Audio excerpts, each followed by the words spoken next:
Hey guys, Chris here at the RC Geek. Welcome back. This week we're looking at the E-Flite 70mm F-16 Fighting Falcon.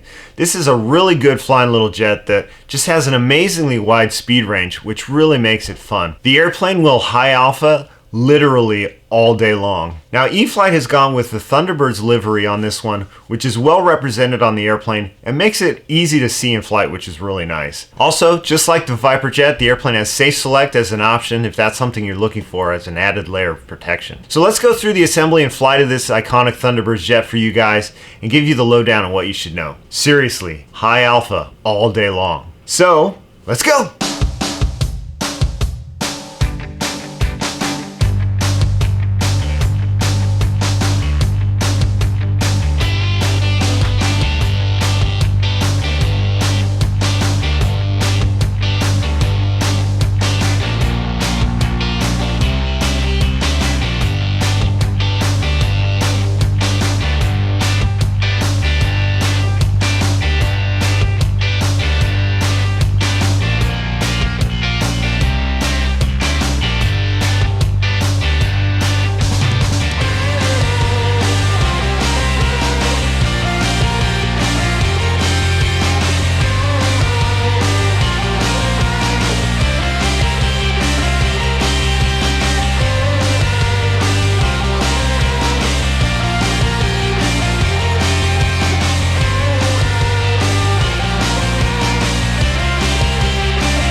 Now the assembly on the F-16 is pretty simple. Instead of the tails being fastened on like many airplanes, they're simply just glued in place, which is simple and effective.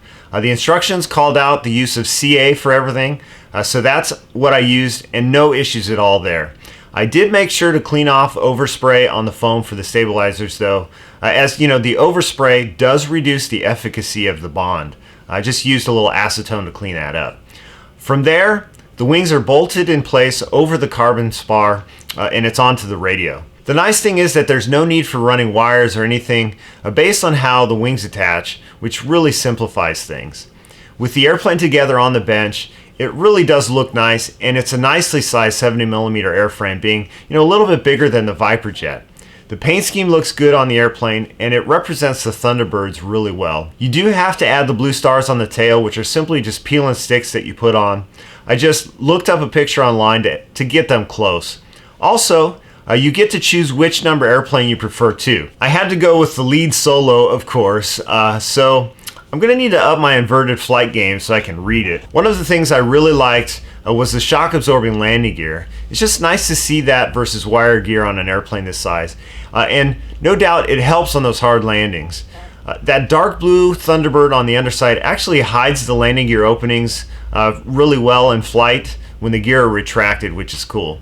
It also hides a lot of the cheater vents too. There are quite a few. It's kind of like Swiss cheese under there. Now the last thing I wanted to point out is that the leading edge extension is plastic, which is awesome because it'll keep it from getting chewed up as the airplane is handled. Oh, and one other thing I wanted to mention is that E-Flite has really upped their EPO game of late, as these latest airplanes have been extremely smooth.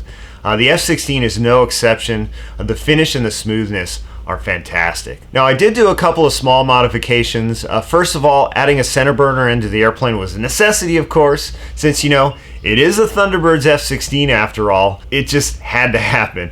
It really does look good in the air, I have to say. The other thing was the wingtip missile rails had molded missiles on them. Well, the Thunderbirds have never flown with ordnance, only empty missile rails, so those had to go. We simply just cut the missiles off of the rails and then glued a small carbon rod that we embedded into the underside of the rail to stiffen it up. Works great, and it really helped the looks, I thought.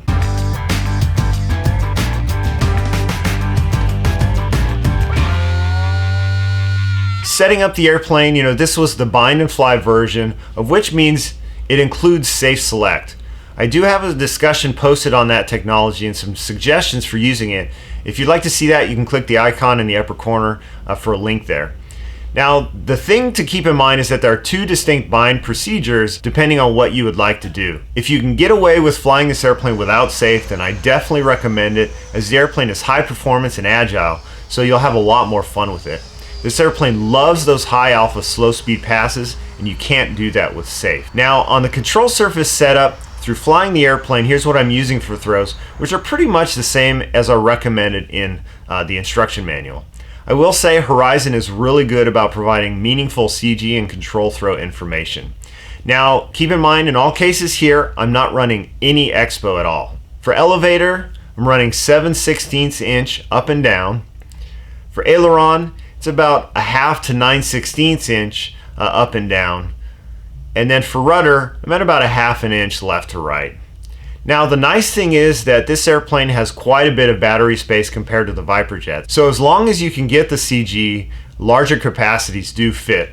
In this case, I was simply using the same Roaring Top 4000 packs that I bought for the Viper jet, which fit handily in there. The fan isn't pulling a ton of current, so you don't have to go heavy on the C rating. The 4000s I'm using are only 25C, and they work perfectly and are lightweight. In terms of the CG, I actually started on the forward side and found the airplane to be quite nose heavy. The nose would drop pretty noticeably in the rolls. So I ultimately moved the battery as far back as it would go in the battery compartment, and that ended up being about perfect.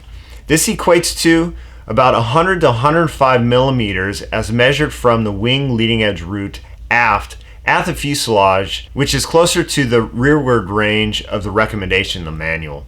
The airplane flies great there. I'm just CGing the airplane with my fingertips and then looking for it to be level or slightly nose down.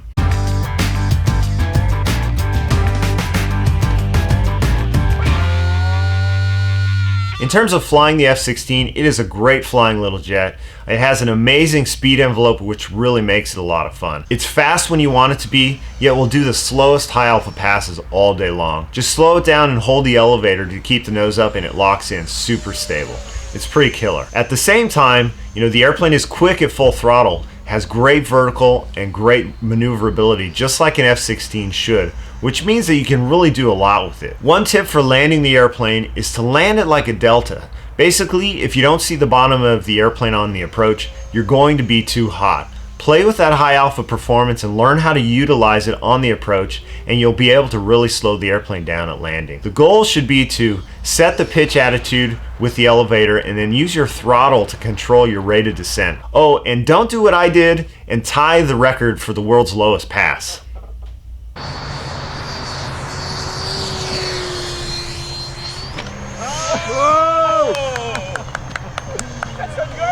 Tie the record. Now, I know the question that I'll get is, how does this compare to the Viper jet? Well, I can tell you that it flies equally as well, but it is different. The thing with the Viper jet is that it really locks in and flies on the wing really well.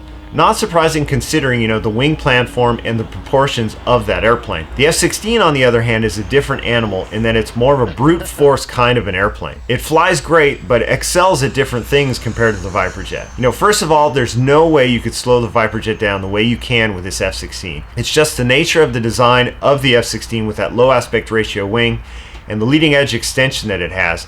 It takes advantage of vortex enhanced lift. The other thing is that the aircraft response and feel is just different.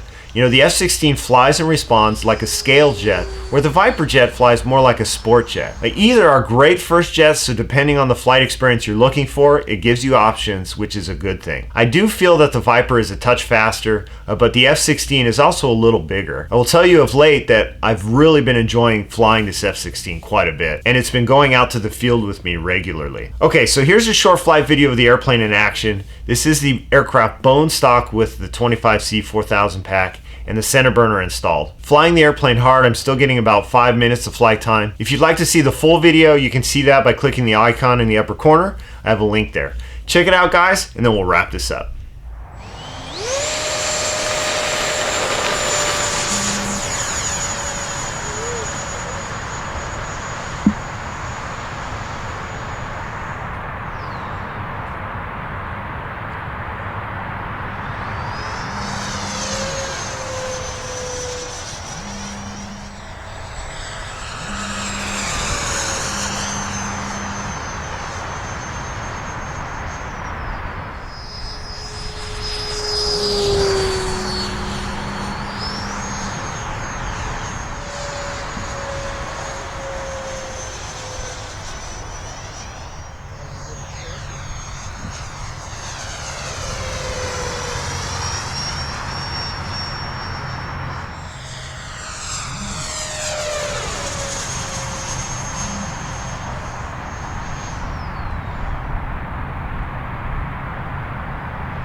So there we have the E-Flite 70mm F-16. This is a great flying EDF that looks good, assembles easily, and has some nice features.